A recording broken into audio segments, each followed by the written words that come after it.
Meu coração se partiu em pedaços quando ouvi a voz trêmula da minha filha dizer: Mãe, ele me bateu por causa de pimenta. Fiquei parada, com o telefone apertado na mão, enquanto meu mundo girava ao meu redor. Meu marido estava sentado a 1,5 metros de distância, seus olhos nunca deixando o jornal. Hoje, vou contar algo que nunca pensei que compartilharia. Antes de começarmos, eu ficaria muito grata se você pudesse curtir este vídeo e considerar se inscrever no canal. Isso me ajuda a continuar compartilhando essas histórias com quem mais precisa. Eu acordo todas as manhãs às 5:30 em nosso pequeno apartamento em São Paulo, na Zona Norte. A cidade range e suspira, me lembrando que o inverno nunca abandona de verdade esta cidade, mesmo em abril. Consigo ouvir o metrô passando, levando pessoas para empregos que importam, para vidas que importam. Eu saio da cama com cuidado, tentando não perturbar o Ricardo, embora ele não fosse notar de qualquer maneira. Ele dorme como uma pedra ultimamente. Ou talvez ele apenas tenha aprendido a me ignorar até em seus sonhos. Meus pés tocam o piso frio de madeira, e eu me arrasto para a cozinha em meus chinelos rosa gastos, aqueles que a Sofia me deu de Dia das Mães 3 anos atrás. O esquerdo tem um furo perto do dedão agora. Eu sempre penso em trocá-los, mas eles são o último presente que ela me deu antes de se casar com o Eduardo e se mudar para Alphaville. A luz da manhã se filtra pelas cortinas finas, lançando sombras pálidas pelo chão da cozinha. Eu paro por um momento, olhando para aquelas sombras, lembrando quando este apartamento parecia cheio de vida e promessa. Quando a Sofia era pequena, ela dançava nessas mesmas sombras, rodopiando em sua camisola antes da escola, sua risada preenchendo cada canto da nossa casa. Agora o silêncio é tão denso que quase posso tocá-lo, quebrado apenas pelo gotejar rítmico da cafeteira e o som distante de buzinas da rua lá embaixo. A cozinha cheira a borra de café de ontem e algo azedo que não consigo identificar. Eu lavo a jarra e começo um novo café, observando o líquido escuro gotejar.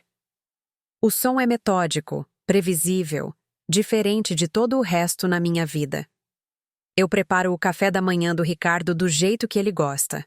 2 ovos com gema mole, torrada com manteiga de um lado só, suco de laranja no copo azul, porque ele diz que o gosto fica melhor assim. Eu coloco na mesa onde ele se sentará em exatos 20 minutos, abrirá seu jornal e comerá sem me dizer uma palavra. Esta tem sido nossa rotina por 37 anos, mas naquela manhã tudo mudou. Meu celular vibrou no balcão, o nome da Sofia iluminando a tela. Ela nunca liga tão cedo. Minhas mãos tremeram quando atendi, e a voz dela veio fraca e pequena, como se ela tivesse 6 anos de novo e tivesse ralado o joelho no parquinho. Mãe, ele me bateu por causa de pimenta. As palavras não fizeram sentido no início. Pensei que tinha ouvido errado. O quê? Sofia, o que você está dizendo? Ela estava chorando agora, chorando de verdade. O tipo de choro que sacode o corpo todo. Eu estava fazendo o jantar ontem à noite e perguntei ao Eduardo se ele queria pimenta do reino ou pimenta calabresa no macarrão dele. E ele simplesmente... Mãe, ele me bateu. Ele me deu um tapa no rosto e me disse para parar de fazer perguntas idiotas. Eu podia ouvir a respiração dela do outro lado da linha, ofegante e irregular, pontuada por pequenos suspiros que apertavam meu peito. Ao fundo, ouvi o cachorro deles latindo, o mesmo Golden Retriever que eles adotaram no ano passado, postando fotos em todas as redes sociais sobre sua pequena família perfeita. A ironia não me passou despercebida. Por trás de cada foto perfeita há uma história que ninguém conta. A cafeteira ainda estava gotejando. Eu podia ouvi-la no silêncio que se seguiu. Goteja, goteja, goteja. Cada gota parecia um martelo na minha cabeça. Onde ele está agora? Consegui perguntar, minha voz mal um sussurro. Ele está no trabalho. Ele saiu como se nada tivesse acontecido. Mãe, eu não sei o que fazer.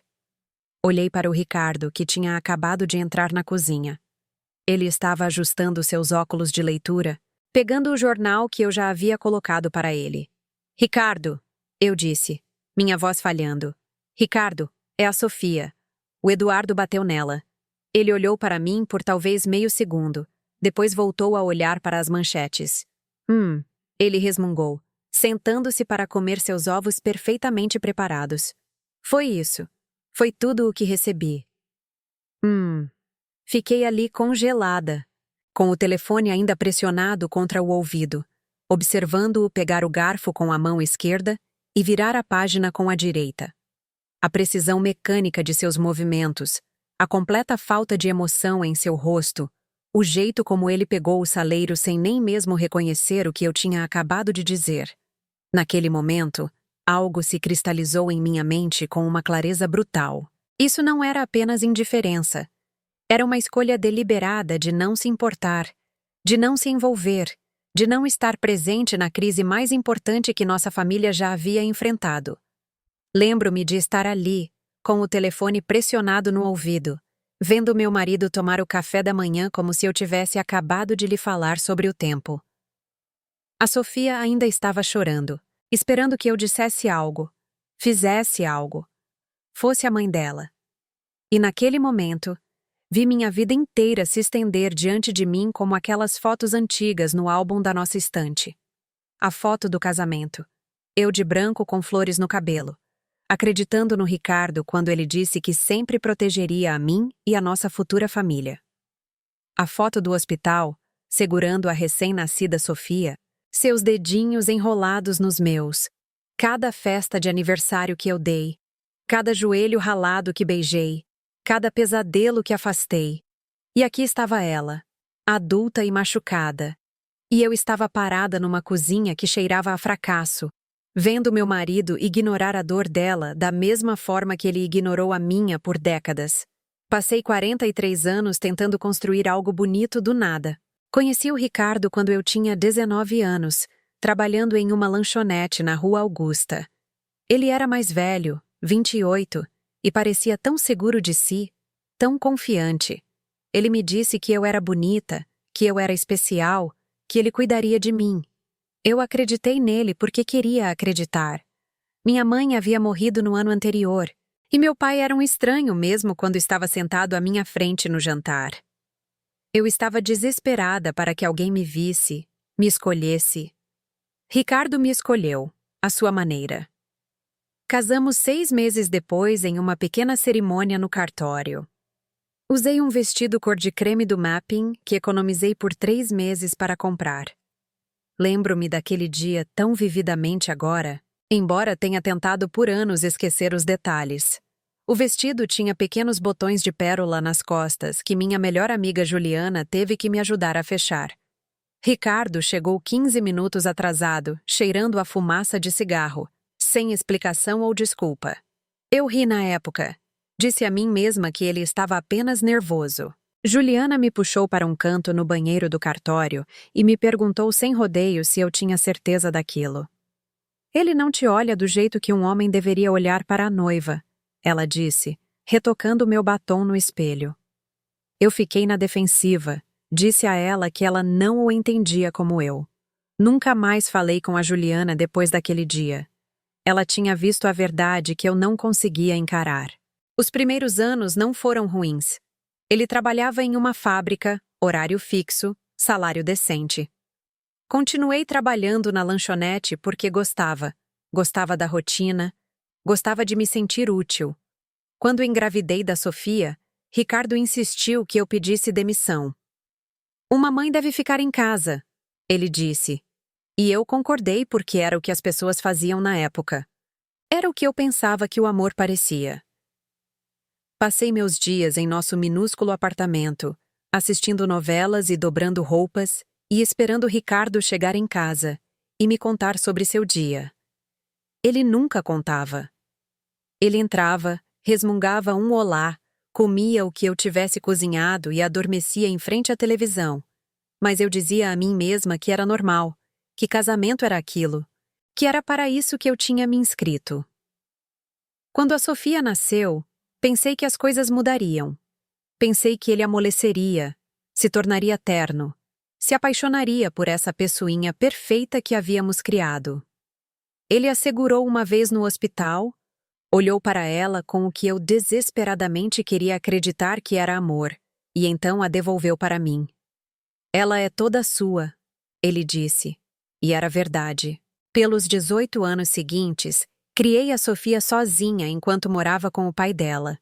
Fui a todas as reuniões de pais e mestres sozinha. Cuidei dela em todas as febres, ajudei com todos os deveres de casa, ensinei-a a trançar o cabelo e andar de bicicleta e a acreditar em si mesma.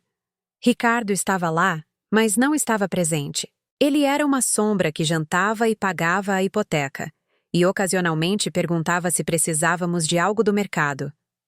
Lembro-me da noite em que a Sofia aprendeu a andar de bicicleta sem rodinhas. Ela tinha 7 anos, usava shorts com manchas de grama nos joelhos e um capacete roxo um pouco grande demais para sua cabeça. Estávamos praticando há semanas no beco atrás do nosso prédio, eu correndo ao lado dela, minha mão no assento para estabilizá-la. Naquela noite, ela finalmente encontrou o equilíbrio, pedalando furiosamente pelo beco com o maior sorriso no rosto. Mãe, eu estou conseguindo! Eu estou conseguindo mesmo! Ela gritou, sua voz ecoando nas paredes de tijolos. Fiquei tão orgulhosa que comecei a chorar ali mesmo. Quando subimos, sem fôlego e animadas, Ricardo estava em sua poltrona assistindo ao jogo. Pai, eu sei andar de bicicleta agora! Sofia anunciou, pulando na ponta dos pés. Ele olhou para ela brevemente. Que bom, disse ele, e voltou-se para a televisão. A luz se apagou dos olhos dela naquele momento, e eu a vi aprender uma lição que esperava que ela nunca tivesse que aprender. Que algumas pessoas nunca vão celebrar você, não importa o quanto você tente. Trabalhei tanto para dar a Sofia tudo o que eu nunca tive. Quando ela quis fazer faculdade, arrumei um emprego no supermercado para ajudar a pagar. Ricardo disse que não podíamos arcar, que ela deveria arrumar um emprego. Mas eu não deixaria os sonhos dela morrerem como os meus. Trabalhei 6 dias por semana, de pé por 8 horas seguidas, passando produtos e sorrindo para os clientes e fingindo que minhas costas não doíam e minhas pernas não latejavam.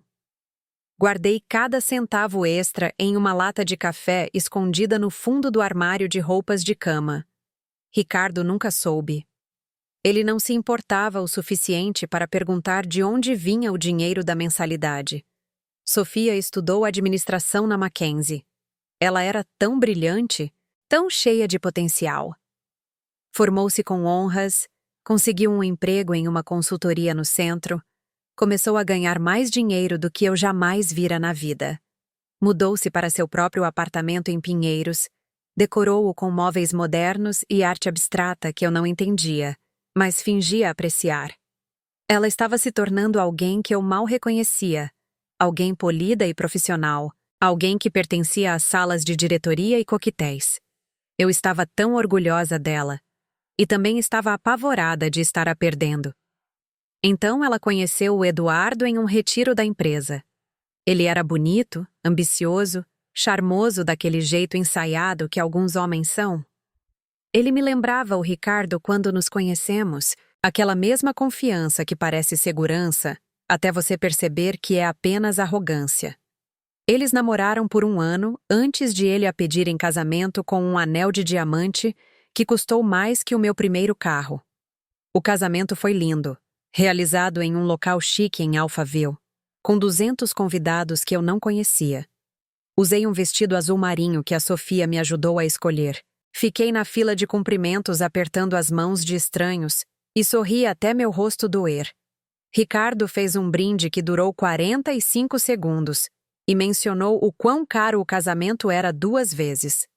Vi minha filha dançar com seu novo marido e rezei para estar errada sobre ele.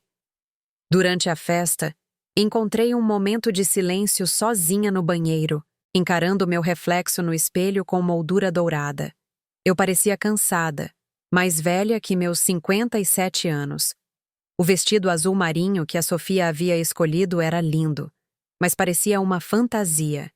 Eu podia ouvir a música e as risadas filtrando pela porta, e queria sair correndo e gritar para todo mundo parar, para dizer a eles que tudo aquilo estava errado, que eu reconhecia o jeito que o Eduardo olhava para a Sofia, porque era o mesmo jeito que o Ricardo olhava para mim 38 anos atrás.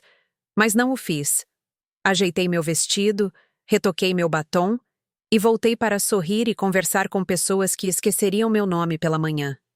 Eles compraram uma casa em Alphaville, uma daquelas construções novas com bancadas de granito e uma garagem para 2 carros.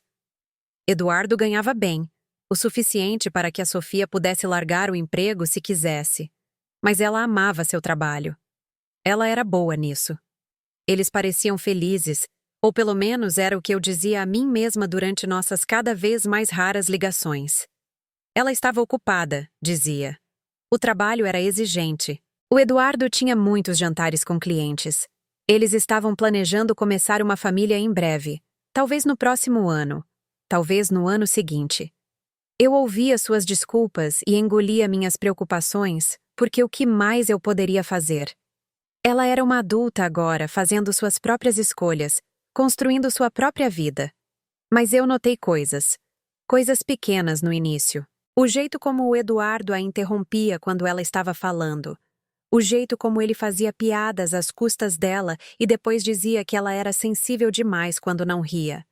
O jeito como ele checava o celular dela quando pensava que ninguém estava olhando. Mencionei isso uma vez ao Ricardo, testei as águas, disse algo como: "O Eduardo parece um pouco controlador, você não acha?" Ricardo olhou para mim como se eu tivesse criado uma segunda cabeça. "Ele é bem-sucedido", disse Ricardo. "A Sofia tem sorte de tê-lo." E foi isso. Minhas preocupações foram descartadas, invalidadas, tratadas como as preocupações de uma velha paranoica que não entendia os relacionamentos modernos. As ligações da Sofia se tornaram menos frequentes. Uma vez por semana tornou-se uma vez por mês. Tornou-se apenas feriados e aniversários. Quando conversávamos, ela parecia cansada, estressada, como se estivesse lendo um roteiro. Tudo estava bem. Ótimo, na verdade. Apenas muito ocupado. O Eduardo estava trabalhando em um grande projeto. Eles tinham ido a um restaurante legal no aniversário deles. A casa precisava de calhas novas. Atualizações superficiais que não me diziam nada sobre sua vida real, seus sentimentos reais. Eu queria insistir, fazer as perguntas de verdade, mas tinha medo. Medo de que ela se afastasse ainda mais. Medo de que ela parasse de ligar de vez. Medo de perder a última conexão que eu tinha com a filha que criei para ser forte e independente, apenas para vê-la se encolher para caber na ideia de outra pessoa sobre quem ela deveria ser. Minha própria vida se tornou uma série de movimentos repetitivos. Acordar, fazer o café da manhã, limpar o apartamento, ir para o meu turno no supermercado, voltar para casa, fazer o jantar, assistir à televisão, ir para a cama, repetir. Ricardo e eu existíamos no mesmo espaço, mas vivíamos vidas completamente separadas. Não tínhamos uma conversa de verdade há anos. Não nos tocávamos, nem mesmo acidentalmente. Há mais tempo do que eu conseguia lembrar. Nosso quarto agora tinha camas de solteiro, empurradas para lados opostos do cômodo, como se fôssemos crianças em um acampamento de verão, evitando uma a outra. Eu dormia sozinha todas as noites, ouvindo-o roncar, me perguntando como havíamos chegado ali, me perguntando se era só isso, me perguntando se eu havia desperdiçado minha vida inteira com pessoas que nem notavam que eu existia.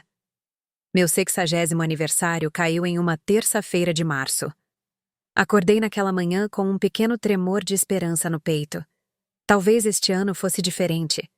Talvez o Ricardo se lembrasse. Talvez a Sofia ligasse.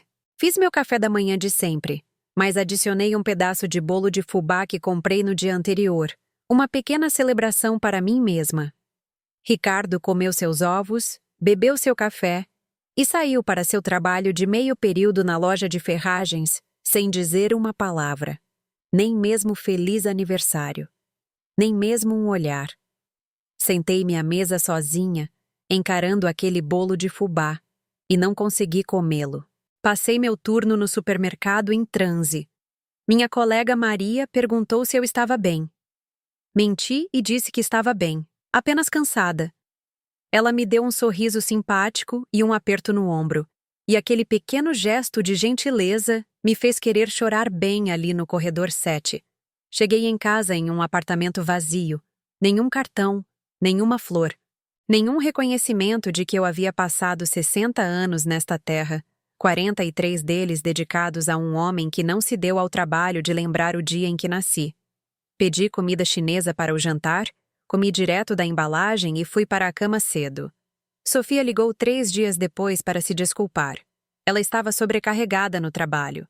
Ela tinha a intenção de ligar. Ela mandaria um cartão. O cartão nunca chegou.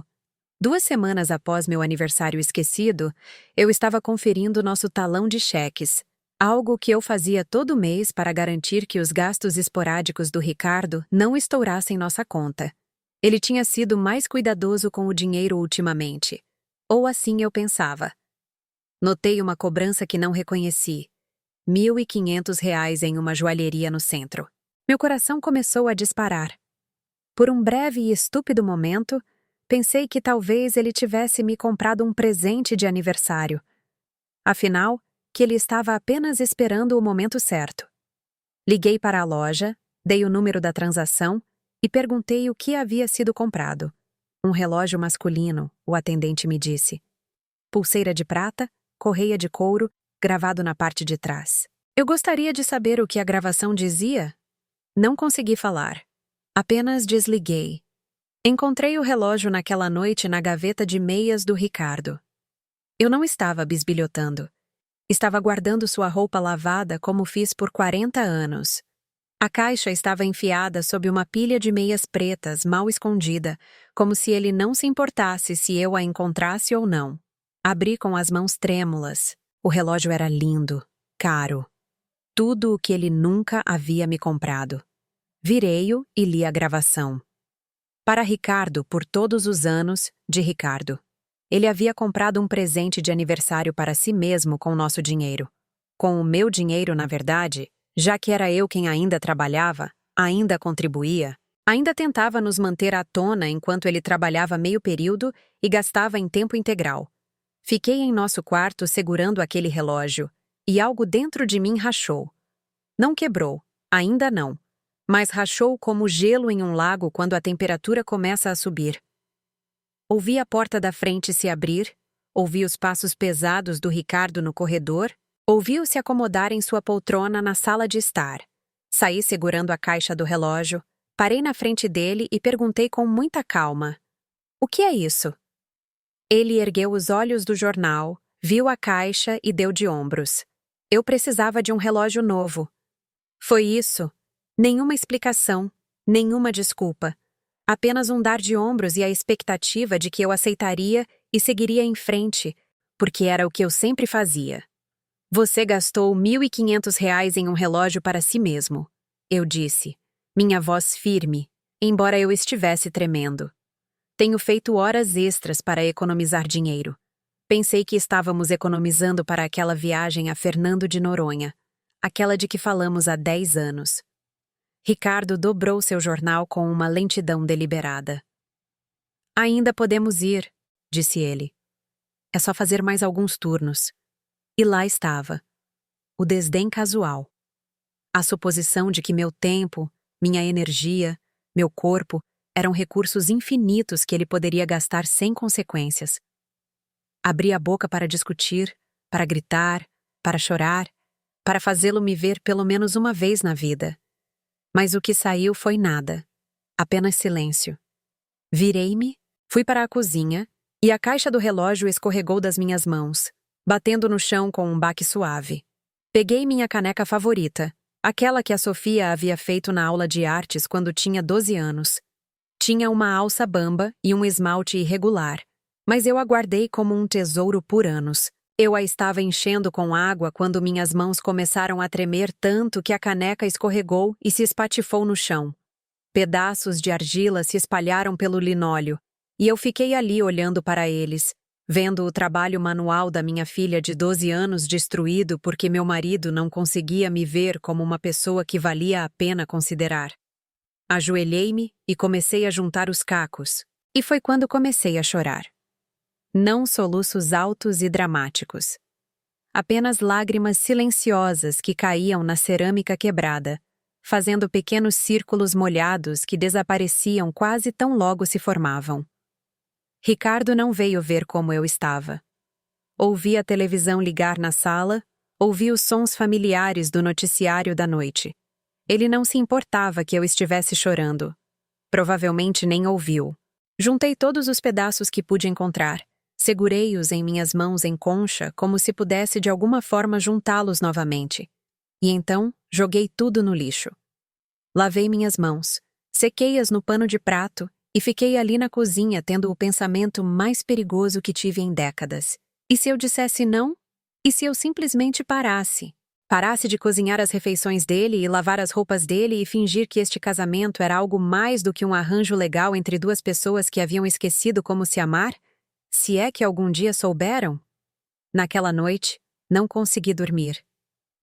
Deitada em minha cama de solteiro, ouvindo Ricardo roncar, pensei em todas as vezes que engoli meus sentimentos para manter a paz. Todas as vezes que aceitei menos do que merecia, porque tinha medo de ficar sozinha. Todas as vezes que me convenci de que isso era suficiente, que eu deveria ser grata, que as coisas poderiam ser piores. Pensei na minha mãe, que morreu aos 59 anos, que passou a vida inteira servindo a um homem que mal reconhecia sua existência. Pensei na Sofia, que me viu modelar essa mesma autoanulação, e agora estava vivendo isso com o Eduardo.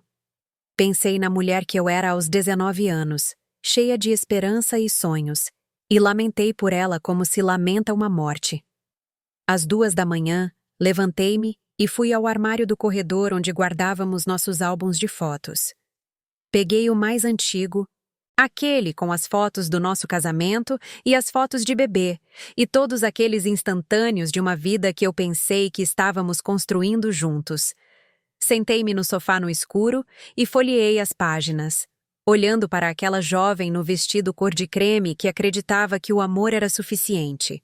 Olhei para mim mesma segurando a Sofia no hospital, exausta, mas brilhando com um tipo de alegria que eu não sentia há anos. Olhei para festas de aniversário e natais e tardes de terça-feira comuns. E em cada foto, eu estava sorrindo. Mas o Ricardo estava sempre um pouco fora do enquadramento, um pouco fora de foco, um pouco ausente mesmo quando estava presente. Fechei o álbum e o coloquei de volta no armário. Então, tirei todas as fotos emolduradas das prateleiras da sala. Aquelas que eu espanava toda semana. Aquelas que contavam a história da nossa família para qualquer um que visitasse. Não que alguém visitasse mais.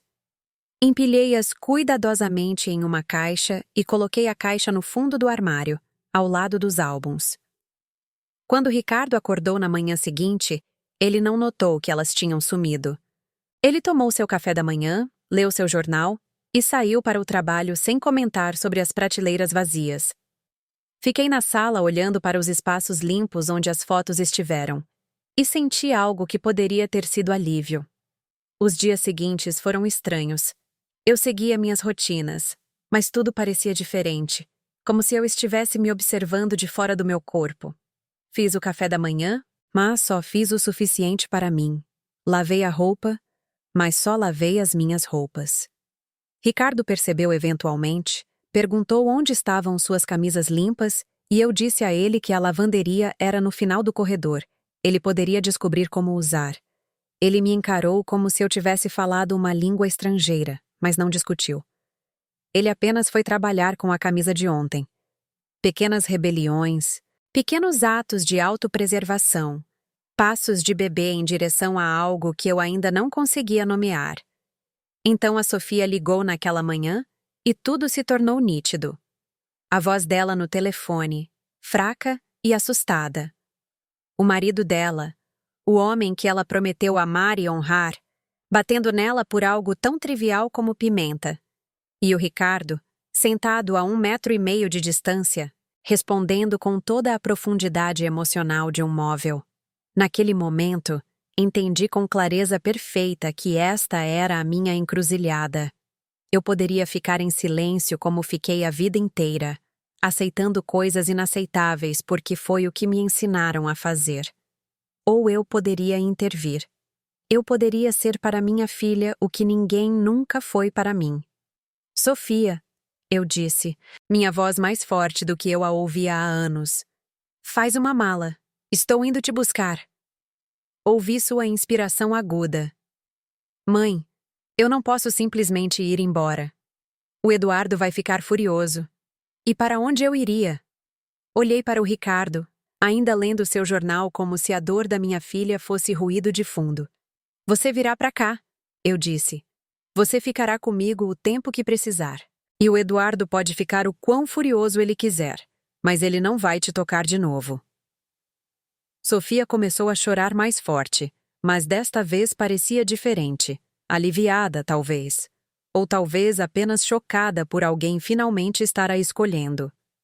Mas, mãe, a voz da Sofia vacilou. E se eu estiver exagerando? E se eu o irritei? Ele tem estado sob tanto estresse no trabalho. Talvez eu devesse saber que não era para fazer perguntas quando ele estava cansado. Talvez eu. Eu a interrompi, minha voz afiada com uma clareza que eu não sabia que possuía. Sofia, escute-me com muita atenção. Não existe talvez. Não existe desculpa. Não existe quantidade de estresse que torne aceitável um homem bater em sua esposa. Você me ouve? Nenhuma quantidade. A linha ficou silenciosa, exceto por sua respiração ofegante. Eu podia imaginá-la naquela casa linda, provavelmente parada na cozinha onde aconteceu, olhando para o macarrão que esfriou no fogão, tocando sua bochecha onde a mão dele deixou sua marca. Faça sua mala, querida. Estarei aí em 40 minutos. Desliguei o telefone e comecei a pegar a roupa de cama do quarto de hóspedes que eu guardava no armário. Ricardo finalmente ergueu os olhos do jornal. O que você está fazendo? Ele perguntou e pude ouvir a irritação em sua voz. A Sofia vem ficar conosco, eu disse sem olhar para ele. O marido dela bateu nela. Ricardo dobrou o jornal com um suspiro. Isso é entre eles, disse ele. Você não deveria se meter no casamento deles. Parei o que estava fazendo e me virei para encará-lo. O casamento deles? Repeti.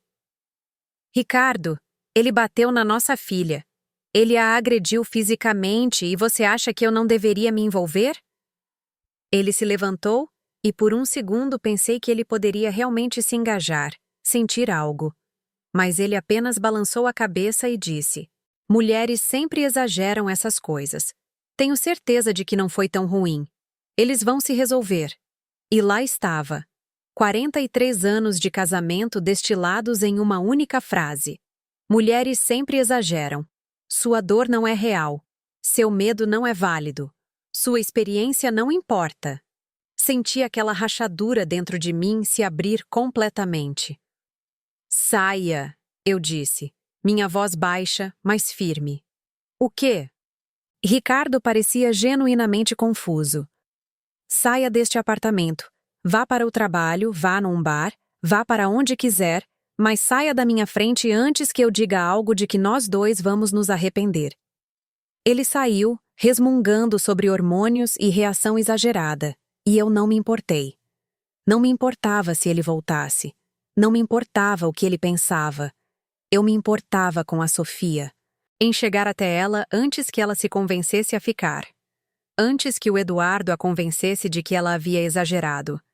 Antes que ela se tornasse eu. Peguei minha bolsa e as chaves do carro, as do velho Honda que compramos 10 anos atrás, que mal funcionava. Mas era meu, pago com meu salário do supermercado.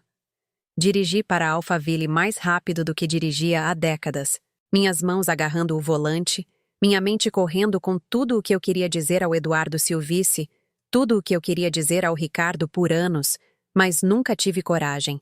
A viagem pareceu interminável e curta demais. Eu ficava checando o retrovisor, meio esperando que o carro do Eduardo aparecesse atrás de mim, embora eu soubesse que ele estava no trabalho. Os condomínios se estendiam em fileiras organizadas, cada casa uma cópia da outra, gramados perfeitamente aparados, garagens com seus 2 carros e suas cestas de basquete, e seus sonhos de uma vida perfeita. Eu me perguntei quantas dessas casas guardavam segredos como o da Sofia. Quantas mulheres escondiam hematomas e espíritos quebrados por trás daquelas portas da frente alegres com suas guirlandas sazonais e capachos de bem-vindo. Sofia estava esperando na varanda quando parei, uma pequena mala de viagem a seus pés. Sua bochecha esquerda estava vermelha e inchada, a marca da mão do marido visível mesmo da rua. Saí do carro e caminhei até ela, e ela desabou em meus braços como costumava fazer quando era pequena e tinha pesadelos. Me desculpe, ela continuava dizendo. Sinto muito, mãe. E eu a abracei e disse a ela que não havia nada pelo que se desculpar, que a culpa não era dela, que ela merecia muito melhor. Ajudei-a a entrar no carro, joguei a mala no banco de trás e fomos embora daquela casa suburbana perfeita com suas bancadas de granito, sua garagem para 2 carros e seus sonhos desfeitos. Não conversamos muito no caminho de volta. Sofia olhava pela janela, e eu podia ver sua mente trabalhando, provavelmente já inventando desculpas para o Eduardo, já se perguntando se havia exagerado. Eu fizera a mesma coisa tantas vezes com o Ricardo, convencendo a mim mesma de que era muito sensível, muito exigente, demais. Mas eu não ia deixá-la fazer isso. Não desta vez. Quando voltamos para o apartamento, Ricardo ainda não estava em casa. Instalei Sofia no quarto de hóspedes, dei-lhe toalhas limpas e disse-lhe para descansar. Ela parecia tão pequena naquela cama, tão jovem, como se os anos tivessem desaparecido e ela fosse minha garotinha novamente, segura em sua casa de infância. Fiz chá e sentei-me à mesa da cozinha, e foi quando meu filho ligou. Marcelo morava em Boston, trabalhava no mercado financeiro, visitava talvez uma vez por ano, se tivéssemos sorte. Mãe, ele disse quando atendi. O Eduardo me ligou. Ele está muito chateado. Disse que a Sofia foi embora e está com você. Tomei um gole do meu chá, deixando o calor se espalhar pelo meu peito. Isso mesmo, eu disse.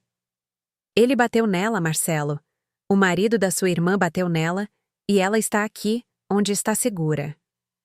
Houve uma pausa e pude ouvi-lo processando isso. Olha, tenho certeza que foi apenas um mal-entendido, ele finalmente disse. Casamento é complicado. Você e o pai estão juntos há uma eternidade. Você sabe como é. As pessoas brigam às vezes.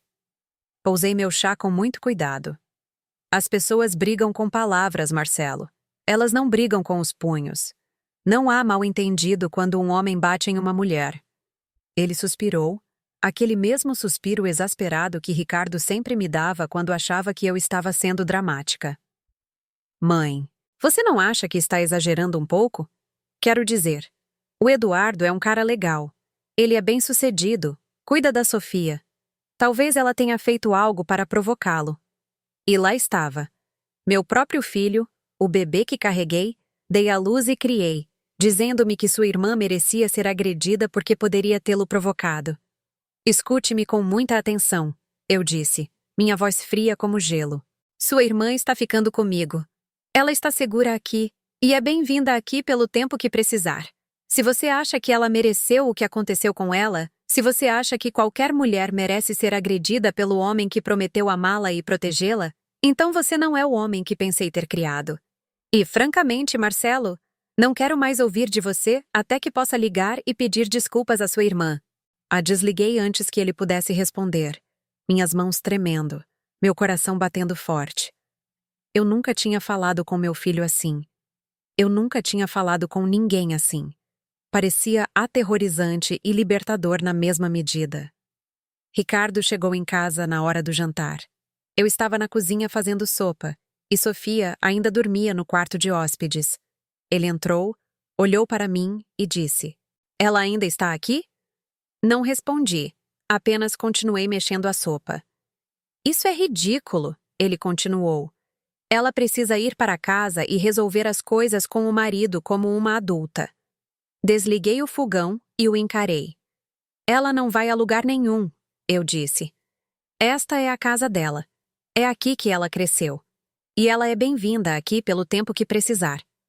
O rosto de Ricardo ficou vermelho. Você está sendo conivente com ela, disse ele. Você está ensinando-a a fugir dos problemas em vez de lidar com eles. Eu ri. E foi um som áspero e amargo que nos surpreendeu a ambos. Eu estou ensinando a ela? Eu disse. Ricardo, você quer saber o que eu a ensinei? Eu a ensinei que não há problema em os homens te ignorarem. Eu a ensinei que não há problema em se encolher para deixar outra pessoa confortável.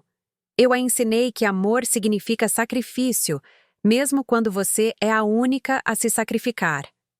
Eu a ensinei, pelo meu exemplo, a aceitar menos do que ela merece, porque é o que eu venho fazendo há 43 anos com você.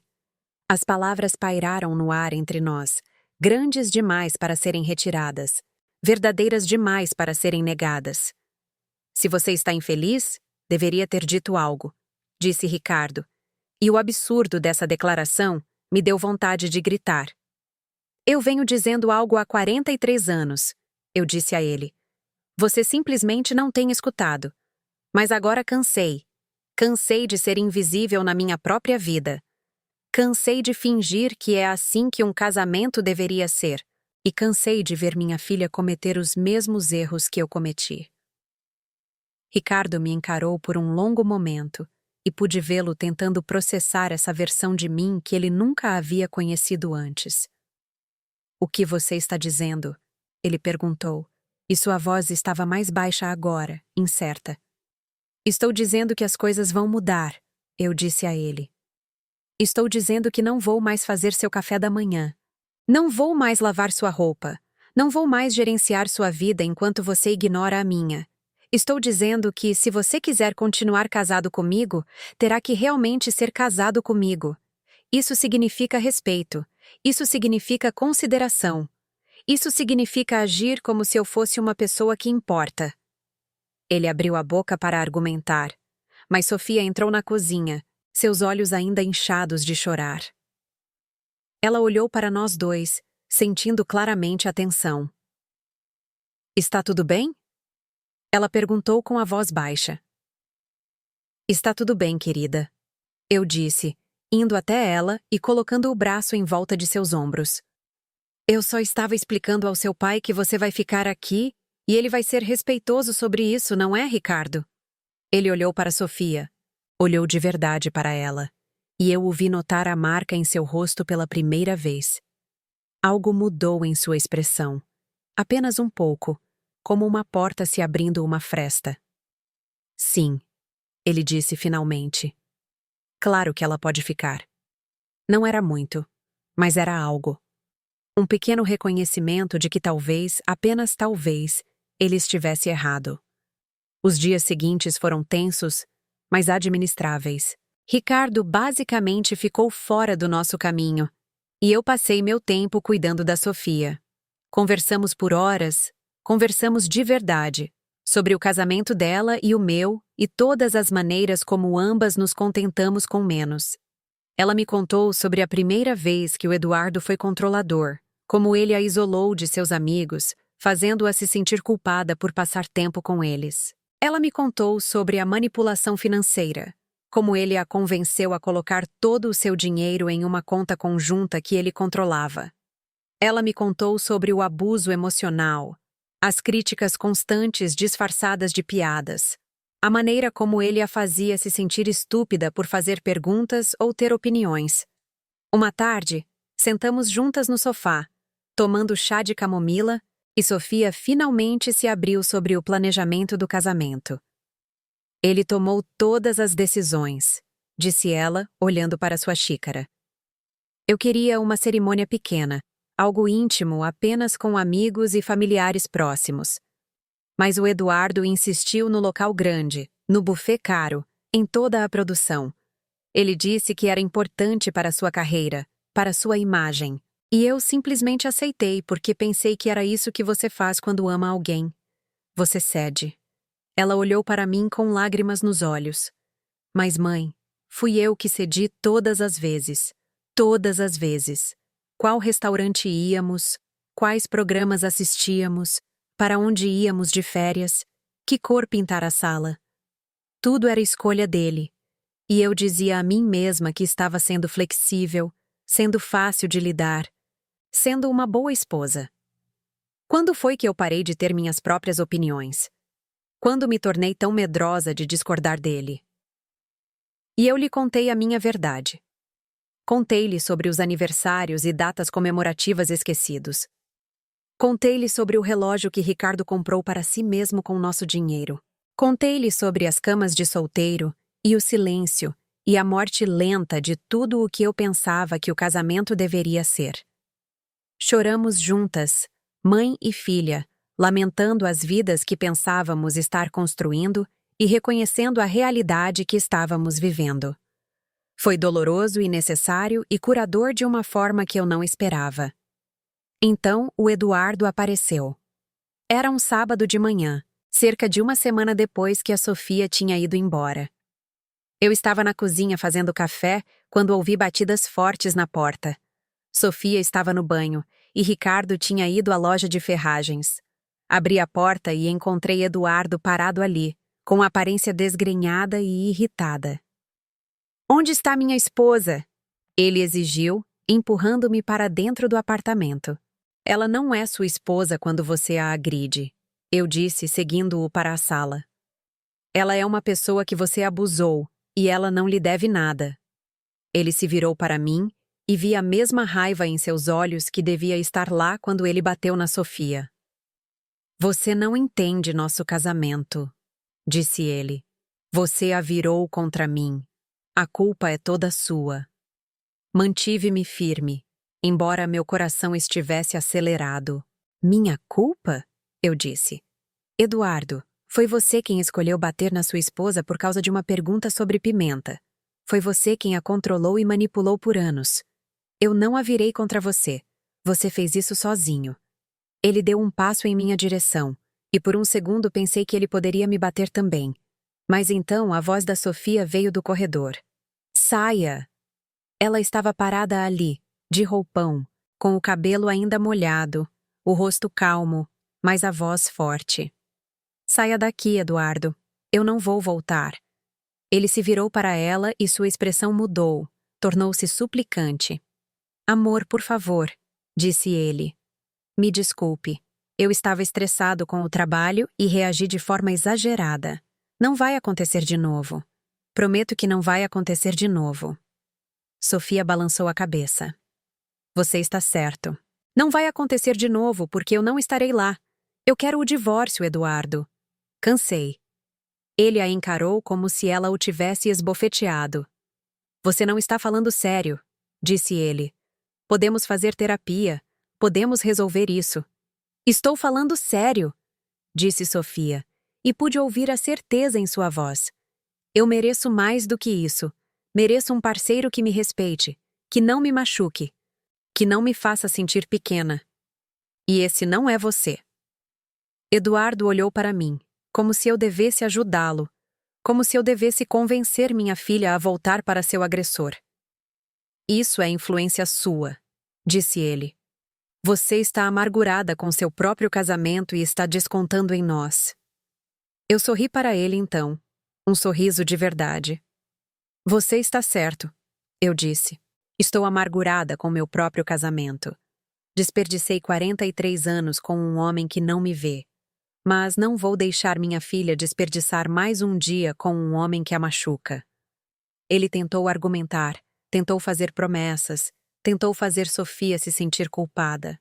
Mas ela se manteve firme e, eventualmente, ele foi embora, batendo a porta com tanta força que um quadro caiu da parede. Sofia e eu ficamos em silêncio na sala por um momento, e então ela começou a rir.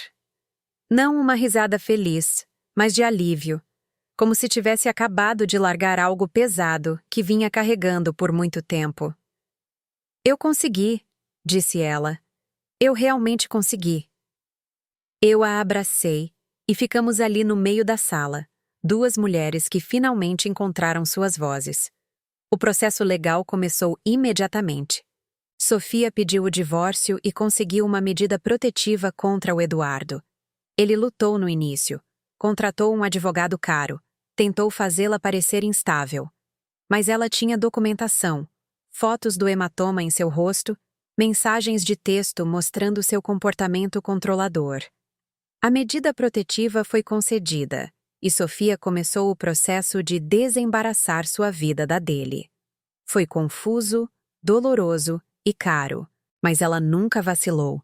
E eu estive lá em cada passo, em cada reunião com o advogado, em cada momento de dúvida. Cerca de 2 semanas depois que Sofia se mudou, recebi uma ligação de uma velha amiga, Margarida. Havíamos trabalhado juntas na lanchonete 30 anos atrás, mantínhamos contato esporadicamente ao longo dos anos. Ela ouviu de alguém que ouviu de outra pessoa que Sofia estava hospedada comigo, que as coisas estavam difíceis. Sei que é ousadia minha, disse Margarida, mas faço parte de um grupo de apoio a mulheres na minha paróquia. Nos reunimos toda terça à noite. São apenas mulheres conversando sobre suas vidas, suas lutas, apoiando umas às outras. Você gostaria de vir? Você poderia trazer a Sofia, se ela estiver interessada. Eu quase disse não por hábito, pela crença arraigada de que deveria manter meus problemas em particular. Mas então, pensei em tudo o que havia mudado nas últimas semanas e disse sim. Naquela terça-feira, Sofia e eu dirigimos até a igreja na Zona Sul. O grupo se reunia em uma pequena sala com cadeiras dobráveis dispostas em círculo. Havia talvez 10 mulheres ali, com idades entre 30 e 70 anos. Margarida nos apresentou, e todas nos receberam com um calor genuíno. A facilitadora, uma mulher chamada Célia, perguntou se alguém gostaria de compartilhar. Por um tempo, eu apenas ouvi. As mulheres falaram sobre casamentos difíceis, sobre filhos que as decepcionaram, sobre dificuldades financeiras e problemas de saúde, e o cansaço geral de ser mulher em um mundo que muitas vezes não as valorizava. E então, quase sem querer, comecei a falar. Contei a elas sobre o Ricardo, sobre os 43 anos sendo invisível. Contei-lhes sobre Sofia e Eduardo, sobre encontrar a coragem para ajudar minha filha, mesmo quando não conseguia ajudar a mim mesma. Contei-lhes sobre os aniversários esquecidos, o relógio, as camas de solteiro e a lenta erosão do meu senso de identidade. E enquanto falava, vi o reconhecimento em seus olhos. Elas entendiam. Elas haviam vivido versões dessa história. Quando terminei, houve um momento de silêncio, e então uma das mulheres mais velhas, Heloísa, disse: "A coisa mais corajosa que você pode fazer é começar a se valorizar. Nunca é tarde demais." Suas palavras me atingiram como um golpe físico, e percebi que ela estava certa. Passei a vida inteira esperando que outra pessoa me valorizasse, me visse, me escolhesse. Mas a pessoa que precisava me escolher primeiro era eu mesma. Comecei a fazer mudanças. Pequenas no início, depois maiores. Abri minha própria conta bancária e pedi para que meu salário do supermercado fosse depositado lá. Comprei roupas novas para mim, não caras, apenas coisas que me faziam sentir bem quando as usava. Comecei a ir ao grupo de apoio toda terça-feira, e Sofia vinha comigo na maioria das semanas. Estávamos construindo uma nova vida, nós duas, uma escolha de cada vez. Ricardo notou, é claro. Ele não gostou das mudanças. Reclamou de ter que lavar sua própria roupa e cozinhar suas próprias refeições. Mas eu me mantive firme. "É assim que a igualdade se parece", eu disse a ele. "Se você não gosta, sabe onde fica a porta." Uma noite, cerca de 1 mês depois que Sofia havia deixado o Eduardo, eu estava examinando nossos documentos financeiros. Queria entender exatamente onde estávamos, quais bens tínhamos, a que eu teria direito se decidisse me divorciar do Ricardo. O que encontrei me chocou. Ricardo estava investindo dinheiro secretamente na bolsa de valores, dinheiro que eu não sabia que tínhamos. Ele vinha fazendo isso há anos, aparentemente. E se deu bem. Havia ações no valor de dezenas de milhares de reais, pagamentos de dividendos sendo depositados em uma conta que só ele tinha acesso. Ele construiu uma pequena fortuna, enquanto me dizia que não podíamos pagar por férias, reparos na casa ou qualquer coisa que pudesse me trazer alegria. Eu o confrontei naquela noite. Quando você ia me contar sobre a conta de investimentos? Perguntei, colocando os extratos na frente dele. Ele mal olhou para eles. Esse dinheiro é meu, disse ele. Eu ganhei, eu investi. Senti uma raiva incandescente subir em meu peito. Estamos casados há 43 anos, eu disse. Tudo está em comunhão de bens. E enquanto você construía sua fortuna secreta, eu estava fazendo turnos extras para ajudar a pagar a educação da Sofia e nossas despesas diárias. Você me deixou lutar enquanto tinha dinheiro que estava escondendo de mim. Ele finalmente olhou para mim e vi algo em seus olhos que nunca tinha visto antes. Medo. Ele estava com medo de que eu fosse pegar seu dinheiro, sua segurança, seu conforto. O que você quer? Ele perguntou. Eu quero o divórcio, eu disse, e as palavras saíram mais fáceis do que eu esperava.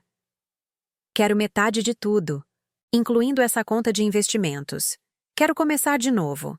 Quero descobrir quem eu sou quando não estou gastando toda a minha energia me tornando pequena o suficiente para caber na sua vida. Ele me encarou por um longo momento, e pude vê-lo calculando, pesando suas opções. Você vai se arrepender disso, disse ele finalmente. Você está velha demais para recomeçar. Você vai ficar sozinha. Eu sorri para ele, e foi genuíno. Ricardo, estou sozinha há 43 anos. Pelo menos agora estarei sozinha em meus próprios termos. O processo de divórcio começou na semana seguinte. Contratei uma advogada, uma mulher especializada em casos onde um dos cônjuges escondeu bens. Ela era feroz e competente, e tudo o que eu desejava ter sido para mim mesma todos aqueles anos. Ricardo lutou, é claro. Tentou alegar que o dinheiro do investimento era apenas dele, porque ele havia sido o principal provedor durante a maior parte do nosso casamento. Mas minha advogada demoliu esse argumento. Ela mostrou ao tribunal que eu havia trabalhado continuamente, que havia sacrificado meu próprio avanço na carreira para apoiar o de Ricardo, que havia sido uma parceira igual, mesmo que os contra-cheques nem sempre fossem iguais. O acordo levou meses para ser finalizado. Mas quando aconteceu, saí com metade de tudo, incluindo metade daquela conta de investimento secreta. Não era uma vasta fortuna, de forma alguma, mas era o suficiente. O suficiente para me dar opções. O suficiente para me dar liberdade. Durante esses meses de processos legais, descobri partes de mim mesma que eu havia enterrado por décadas. Comecei a manter um diário, anotando meus pensamentos e sentimentos todas as noites antes de dormir. No início, as páginas estavam cheias de raiva e amargura. Páginas e páginas de tudo o que nunca me permitiram dizer. Cada mágoa que engoli. Cada momento de desrespeito que suportei. Escrevi sobre a vez em que Ricardo esqueceu nosso 20º aniversário de casamento, sobre como ele ridicularizou meus sonhos de voltar a estudar, sobre as inúmeras pequenas crueldades que se acumularam ao longo dos anos, como sedimento no fundo de um rio. Mas, lentamente, o tom de minhas anotações começou a mudar. Comecei a escrever sobre esperança em vez de dor. Escrevi sobre o livro que estava lendo, sobre uma conversa que tive com a Dona Teresa, sobre um pôr do sol que assisti da minha varanda e que me comoveu às lágrimas. Escrevi sobre o progresso de Sofia, como eu podia vê-la se tornando mais forte a cada dia, como sua risada estava voltando, genuína e plena. Escrevi sobre a mulher que eu estava me tornando, alguém que eu estava apenas começando a conhecer e, surpreendentemente, começando a gostar. Em um dia particularmente difícil durante o processo de divórcio, o advogado de Ricardo tentou me pintar como instável, como alguém que abandonou o marido sem motivo. Sentei-me naquela sala de conferências, ouvindo esse estranho distorcer 43 anos da minha vida em uma narrativa onde eu era a vilã, e algo dentro de mim permaneceu inabalável. Olhei para minha advogada, que me deu um aceno tranquilizador, e percebi que as palavras deles não podiam mais me machucar. A verdade era a verdade, e eu sabia disso em meus ossos. Nenhuma manobra legal poderia mudar o que eu vivi ou invalidar minha decisão de me escolher. O divórcio de Sofia e Eduardo foi finalizado na mesma época. Ele tentou arrastar o processo, tentou tornar a vida dela miserável. Mas no final, ele teve que deixá-la ir. Ela também saiu com sua parte dos bens, incluindo metade do valor daquela casa em Alphaville, com suas bancadas de granito. Ela vendeu sua metade para o Eduardo e usou o dinheiro para dar entrada em um pequeno apartamento na cidade, perto de mim. No dia em que nossos divórcios foram finalizados, Sofia e eu fomos ao Parque Ibirapuera. Era uma tarde de outono fresca, daquelas em que o céu é impossivelmente azul e o ar cheira a possibilidade. Caminhamos pelo parque, comendo sorvete caro e observando os barcos no lago. E não falamos sobre os divórcios, o passado ou qualquer coisa pesada. Apenas existimos juntas, duas mulheres livres desfrutando de um lindo dia. Em um momento, Sofia parou de andar e se virou para mim com lágrimas nos olhos. "Nós conseguimos, mãe", disse ela. "Nós realmente conseguimos." E eu sabia que ela não estava falando apenas dos processos legais. Ela estava falando sobre recuperar nossas vidas, sobre nos escolhermos, sobre ter a coragem de recomeçar, mesmo quando estávamos apavoradas. Assim que os divórcios foram finalizados e a poeira baixou, fiz algo que nunca havia feito antes. Tirei férias sozinha. Não para um lugar exótico ou caro, apenas uma semana em um chalé em Monte Verde, em um lago cercado por árvores. Levei livros que pretendia ler há anos e um diário para escrever. Passei meus dias sentada no pier com os pés na água, observando o sol se mover pelo céu. Escrevi sobre minha vida, sobre meus erros, sobre a mulher que eu fui e a mulher que eu queria me tornar. Chorei muito durante aquela semana, lamentando todos os anos que perdi. Mas também ri, sentindo-me mais leve do que em décadas. No meu último dia no chalé, fui caminhar na floresta. O ar cheirava a pinho, terra e possibilidade. Pensei nas palavras de Heloísa do grupo de apoio. Nunca é tarde para começar a se valorizar. Pensei em Sofia, reconstruindo sua vida com coragem e determinação. Pensei em todas as mulheres daquele grupo de apoio, lutando suas próprias batalhas, encontrando sua própria força. E percebi que não estava sozinha. Nunca estive realmente sozinha. Eu só estava procurando validação nos lugares errados. A validação que eu precisava tinha que vir de dentro. Quando voltei para São Paulo, fiz mais mudanças. Pedi demissão do meu emprego no supermercado e consegui um cargo em uma pequena livraria de bairro na Zona Norte. Pagava menos, mas eu amava. Estava cercada de histórias, de possibilidades, de provas de que as pessoas podiam mudar, crescer e recomeçar. Entrei para um clube do livro e conheci mulheres que se tornaram amigas de verdade. Mulheres que me viam, me valorizavam e me escolhiam. Comecei a fazer aulas de pintura nas noites de quinta-feira, algo que sempre quis fazer, mas nunca tive tempo. Minhas pinturas não eram boas, mas eram minhas, e isso era o suficiente. Sofia também prosperou em sua nova vida. Ela se jogou no trabalho com energia renovada, conseguiu uma promoção, começou a namorar um homem gentil que a tratava com respeito. Jantávamos juntas todos os domingos, só nós duas, conversando, rindo e às vezes chorando sobre tudo o que passamos. Nosso relacionamento se aprofundou de maneiras que nunca havia acontecido quando eu ainda estava com Ricardo. Não éramos mais apenas mãe e filha. Éramos amigas, aliadas, companheiras sobreviventes. Um domingo, ela me disse que havia começado a ser voluntária em um abrigo para vítimas de violência doméstica, ajudando outras mulheres a encontrar a coragem para deixar situações abusivas. Eu nunca estive mais orgulhosa dela. Ricardo, por outro lado, teve dificuldades. Mudou-se para um pequeno apartamento na Zona Sul, mais perto da loja de ferragens onde trabalhava. Às vezes ele me ligava, geralmente tarde da noite, querendo falar sobre o passado, sobre o que deu errado, sobre se poderíamos tentar novamente. Eu era gentil, mas firme. Podemos ser civilizados, eu lhe dizia. Podemos ser respeitosos quando nos virmos em eventos familiares, mas não podemos ser casados. Esse capítulo está encerrado. Ele não entendia, insistia que podia mudar, que as coisas poderiam ser diferentes. Mas eu sabia que não. As pessoas podiam mudar, mas tinham que querer. E Ricardo queria que as coisas voltassem a ser como eram, o que significava que ele não queria realmente mudar nada. Cerca de 6 meses após o nosso divórcio, algo inesperado aconteceu. Recebi uma ligação de Marcelo, meu filho em Boston. Não nos falávamos desde aquela conversa quando Sofia se mudou pela primeira vez, quando ele sugeriu que ela havia provocado o Eduardo. Mãe, disse ele quando atendi, sua voz hesitante. Eu te devo um pedido de desculpas. Um grande.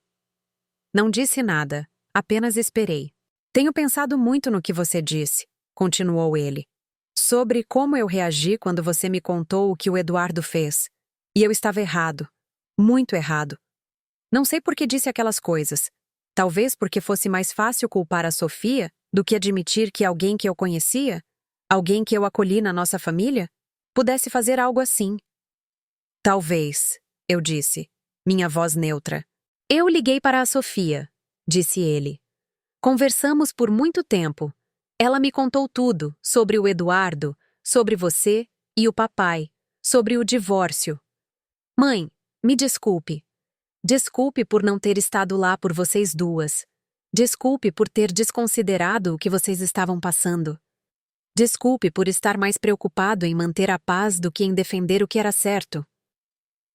Senti lágrimas brotarem em meus olhos. Obrigada, eu disse. Isso significa mais do que você imagina. Conversamos por mais de 1 hora naquele dia. Conversamos de verdade. E no final da ligação, senti que tinha meu filho de volta. Não o menino que eu criei, mas o homem em que ele se tornou. Alguém que podia admitir quando estava errado e tentar fazer melhor. O 2º ano após meu divórcio foi ainda melhor que o primeiro. Viajei mais, fiz viagens de fim de semana para lugares que sempre quis ver. Fui a Nova York e assisti a um show da Broadway, algo com que sonhava desde menina. Fui a Nashville e ouvi música ao vivo em pequenos bares. Fui ao oceano pela primeira vez em 30 anos e fiquei nas ondas sentindo a força da água contra minhas pernas. Cada viagem era um presente que eu me dava, uma prova de que eu importava, que meus desejos importavam, que minha vida poderia ser mais do que serviço aos outros. Também comecei a escrever. Nada sofisticado, apenas um blog onde compartilhava minha história, os erros que cometi e as lições que aprendi. Escrevi sobre ficar tempo demais em um casamento que parou de me servir. Escrevi sobre a coragem que foi preciso para recomeçar aos 62 anos. Escrevi sobre apoiar minha filha em seu próprio divórcio e vê-la florescer na mulher que ela sempre deveria ser. A resposta me surpreendeu. Mulheres de todo o país entraram em contato, compartilhando suas próprias histórias, agradecendo-me por dar voz a experiências sobre as quais nunca haviam falado. Percebi que minha dor tinha um propósito, que ao compartilhá-la, eu poderia ajudar outras a se sentirem menos sozinhas. Sofia conheceu alguém especial, um homem chamado Alex, que trabalhava com educação. Ele era gentil, engraçado e genuinamente interessado na vida dela. Quando ela nos apresentou, observei com atenção, procurando por sinais de alerta, sinais de controle ou manipulação. Mas tudo o que vi foi respeito e afeto. Ele pedia a opinião dela sobre as coisas e realmente ouvia suas respostas. Ele fazia planos em torno da agenda dela, não esperando que ela reorganizasse sua vida por ele. Ele a tratava como uma parceira igual, que era tudo o que eu sempre quis para ela. Eles foram com calma, ambos receosos após seus relacionamentos anteriores. Mas eu podia vê-los construindo algo real e saudável, e isso me deu esperança. No que teria sido meu 45º aniversário de casamento, fiz algo simbólico. Tirei minha aliança de casamento, que continuei usando por hábito mesmo após o divórcio, e a vendi. Usei o dinheiro para comprar um anel para mim, uma simples aliança de prata que usei na mão direita. Era uma promessa a mim mesma, um lembrete de que eu nunca mais me faria pequena para o conforto de outra pessoa. Naquela noite, Sofia me levou para jantar em um bom restaurante no centro. Brindamos a novos começos, a lições aprendidas da maneira mais difícil, a força que encontramos uma na outra. Estou orgulhosa de você, mãe, disse Sofia, erguendo sua taça. Sei que é estranho uma filha dizer isso para a mãe, mas estou. Você me salvou, e depois se salvou. Bati minha taça na dela. Nós nos salvamos, eu disse. E era verdade. Se Sofia não tivesse me ligado naquela manhã, se eu não tivesse ouvido a dor em sua voz e a reconhecido como um eco da minha própria, eu ainda poderia estar naquele apartamento fazendo café da manhã para um homem que nunca me viu. A crise dela foi meu chamado para despertar, e minha força deu a ela permissão para ser forte também. O grupo de apoio na paróquia de Margarida tornou-se uma constante em minha vida. Eu nunca perdia uma reunião de terça-feira, a menos que estivesse fora da cidade. Com o tempo, tornei-me um dos membros mais antigos, alguém a quem as mulheres mais novas procuravam por orientação. Tentei ser honesta com elas, compartilhar não apenas meus triunfos, mas minhas lutas e fracassos.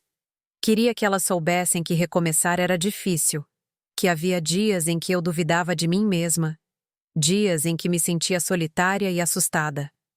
Mas também queria que soubessem que valia a pena, que o medo era temporário, mas a liberdade era permanente. Uma terça-feira à noite, uma jovem veio ao grupo pela primeira vez. Ela tinha talvez 30 anos, com um olho roxo que tentou cobrir com maquiagem. Ela ficou quieta durante a maior parte da reunião, mas no final, ela falou. Como você soube quando era hora de ir embora? Ela perguntou, olhando diretamente para mim. Como você soube que ficaria bem? Pensei sobre essa pergunta por um momento. Eu não sabia. Eu disse a ela honestamente. Eu estava apavorada, mas eu sabia que ficar significava morrer lentamente, perder-me pedaço por pedaço até não sobrar nada. E decidi que estar assustada, mas viva, era melhor do que estar confortável, mas morta por dentro. A jovem começou a chorar, e a facilitadora, Célia, foi sentar-se ao lado dela. Mais tarde, após a reunião, a jovem veio até mim. Obrigada, disse ela. Acho que precisava ouvir isso. Acho que estava esperando alguém me dizer que não há problema em ir embora, que não estou sendo egoísta ou fraca. Peguei sua mão. Você não é egoísta nem fraca, eu disse. Você está sobrevivendo. E quando estiver pronta, fará mais do que sobreviver. Você vai florescer.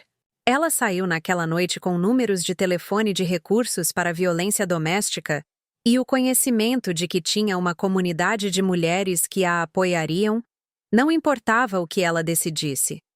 3 anos após meu divórcio, eu me sentia uma pessoa completamente diferente. Ganhei peso, o que me incomodou no início.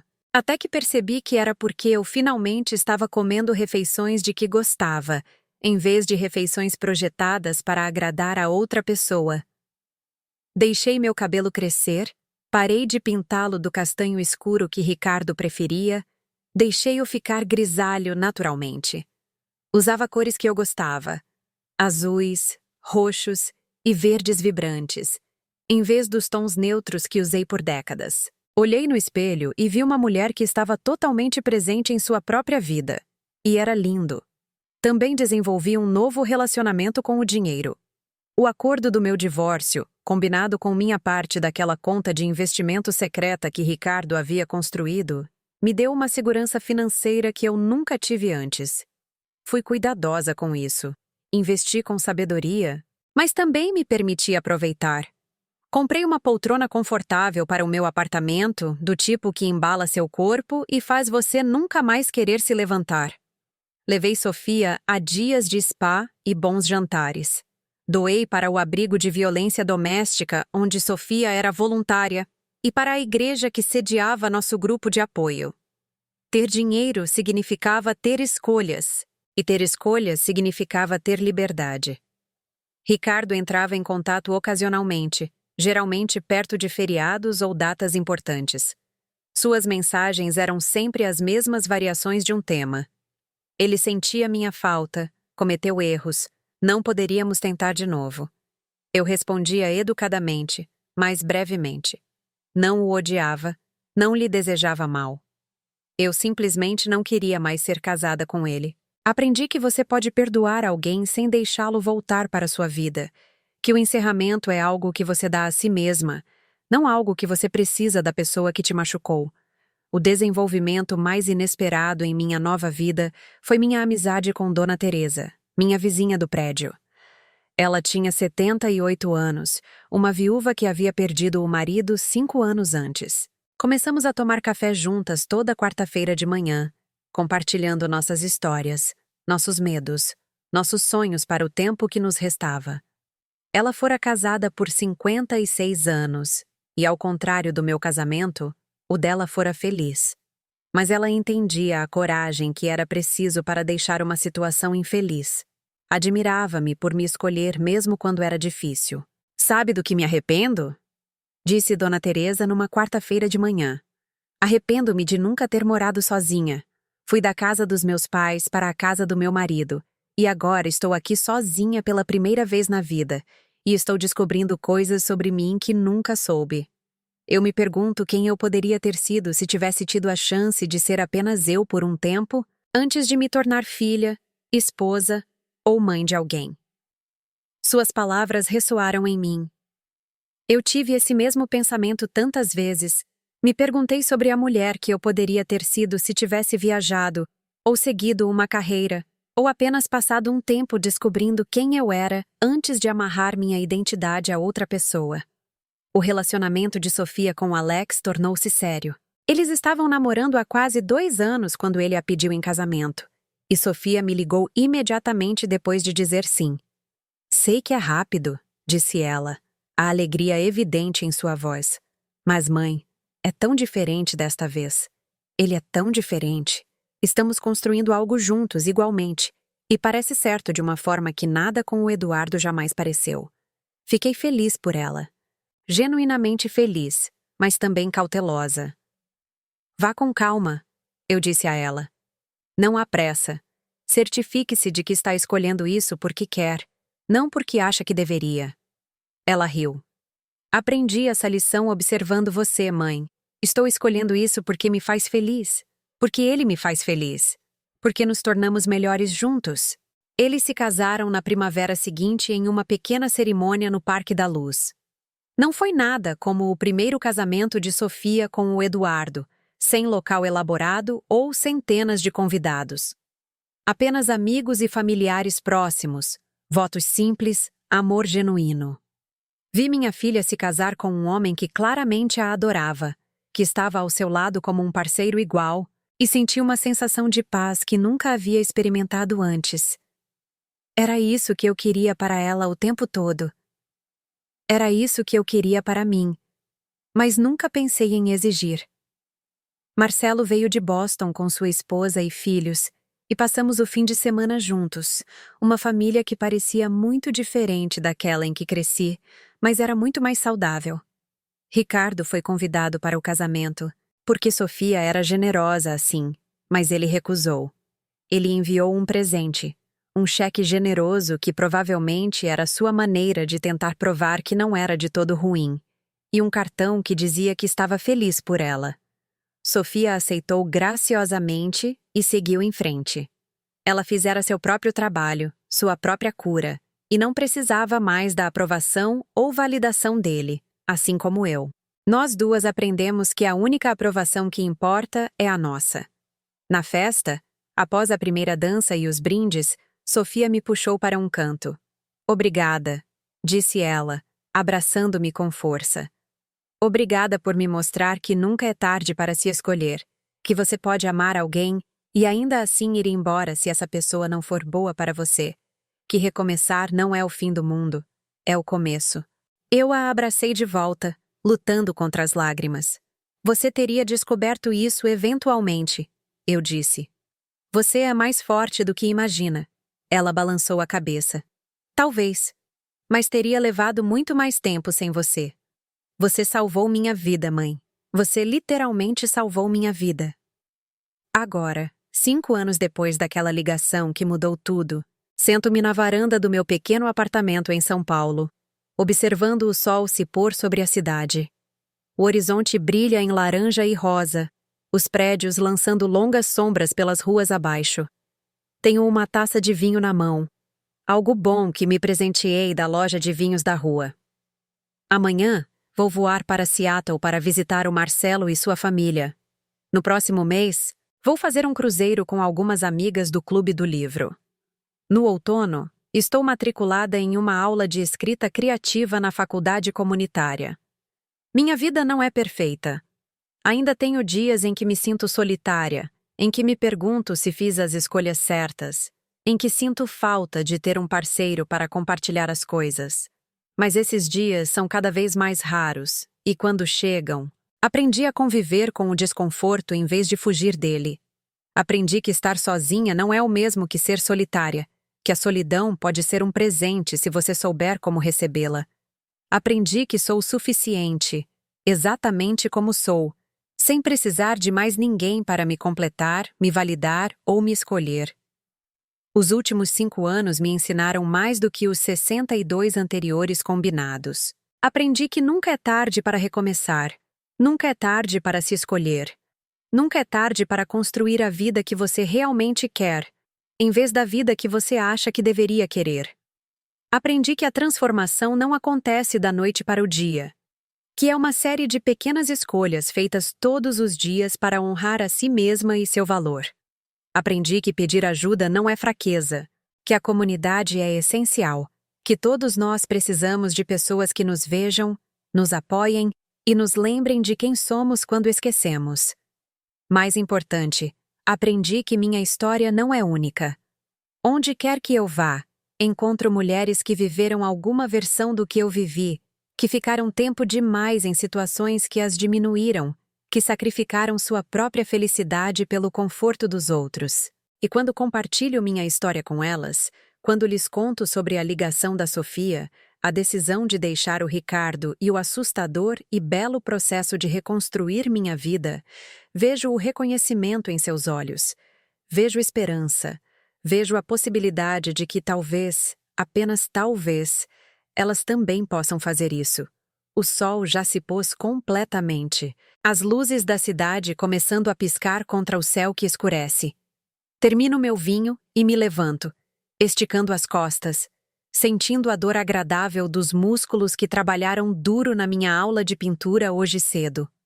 Olho para o reflexo na porta de vidro e vejo uma mulher que passou pelo inferno e saiu mais forte.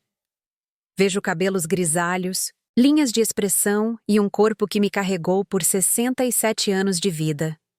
Vejo alguém que importa, que tem valor, que merece respeito, amor e todas as coisas boas que a vida tem a oferecer. Você já viveu algo assim? Ou conhece alguém que viveu? Alguém que ficou tempo demais, deu demais, se perdeu no processo de amar outra pessoa?